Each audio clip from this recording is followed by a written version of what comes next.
కార్తీక్ రాహుల్ గాంధీ వెంటనే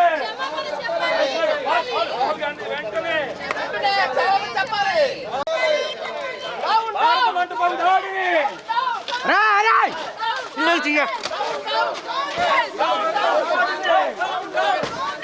మంటపంపై దాడిని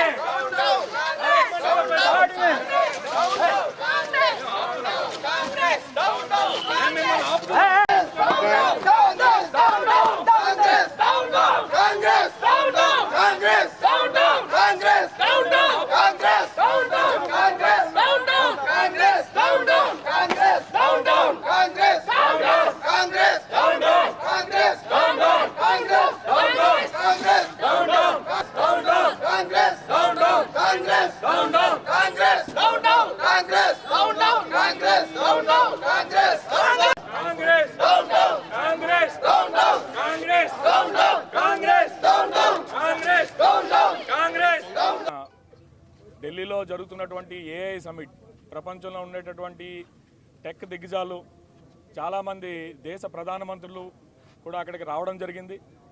అటువంటి ప్రతిష్టాత్మకంగా భారతదేశంలో మన ఢిల్లీలో భారత్ మంటపంలో జరుగుతున్నటువంటి ఏఐ సమిట్ పైన కొంతమంది కాంగ్రెస్ గూండాలు దాడి చేయడం ఏదైతే ఉందో దాన్ని పూర్తిగా ఖండిస్తున్నాం.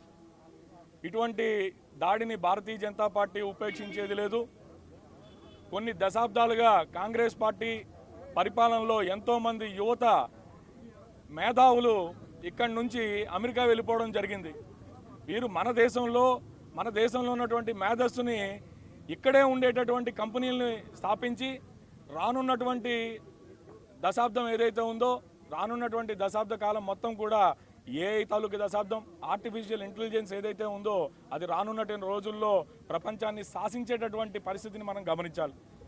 అటువంటి ఆర్టిఫిషియల్ ఇంటెలిజెన్స్ అనేటటువంటి బృహత్తరమైనటువంటి కార్యక్రమం ఒకటి ఏర్పాటు చేస్తే ప్రపంచ దేశాలన్నీ కూడా భారతదేశాన్ని కొనియాడుతూ మన యొక్క యూపీఐ పేమెంట్లను కొనియాడుతూ ఆర్టిఫిషియల్ ఇంటెలిజెన్స్లో మనం వేస్తున్నటువంటి ముందడుగుని కొనియాడుతూ ఉంటే కాంగ్రెస్ పార్టీ మాత్రం దాని మీద దాడి చేయడం జరిగింది. యువతకి ఉపాధి ఉద్యోగ అవకాశాలని కల్పించేటటువంటి కార్యాచరణ ఇది. ఎన్నో కంపెనీలని ప్రపంచ దిగ్గజ కంపెనీలని భారతదేశానికి తీసుకొచ్చేటటువంటి కార్యాచరణ. నిన్ననే మీరు చూసినట్టయితే ప్రీతమ ముఖ్యమంత్రి గారు కూడా చెప్పారు, వస్తున్నటువంటి ఆర్టిఫిషియల్ ఇంటెలిజెన్స్ సంస్థల్లో 7 సంస్థలు మన ఆంధ్రాకి రాబోతున్నాయని చెప్పి. 7 సంస్థలు మన ఆంధ్ర రాష్ట్రానికి రాబోతున్నటువంటి ఇటువంటి తరుణంలో ఈ కాంగ్రెస్ పార్టీ వాళ్ళు ఏదైతే అక్కడ భారత మంటపం మీద దాడి చేశారో దీన్ని భారతదేశం మీద దాడిగానే చూడాలి.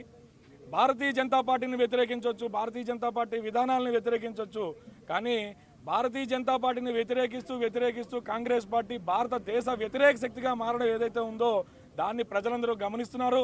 ఇప్పటికే బుద్ధి చెప్పి ఇంట్లో కూర్చోబెడుతున్నా కూడా ఇంకా ఏదో 1-2 చోట్ల ఉన్నటువంటి కాంగ్రెస్ పార్టీ వారి యొక్క మార్గాన్ని మార్చుకోకపోతే రానున్న రోజుల్లో దేశ వ్యతిరేక శక్తుల లిస్టులోనే ఈ కాంగ్రెస్ పార్టీ కూడా చేరేటటువంటి పరిస్థితి ఉంటుంది.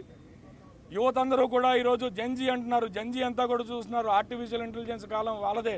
అటువంటి ఆర్టిఫిషియల్ ఇంటెలిజెన్స్ని ప్రపంచంలోనే భారతదేశాన్ని ఉత్తమ స్థానంలో నిలబెట్టాలని చెప్పి ప్రయత్నిస్తున్నటువంటి ఈ ప్రయత్నానికి మన ముఖ్యమంత్రి గారు కూడా చెప్పారు, ఆర్టిఫిషియల్ ఇంటెలిజెన్స్ ఏదైతే వస్తున్నదో ఇందులో ప్రథమ భాగం మన రాష్ట్రమే లబ్ధి చెందుతున్నది అని చెప్పి.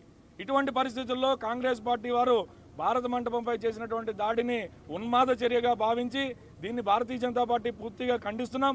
రానున్న రోజుల్లో వీళ్ళు కానీ ఈ పరిస్థితిని మార్చుకోకపోతే దాడులు మరింత తీవ్రతరం చేస్తామని చెప్పి హెచ్చరిస్తున్నాం.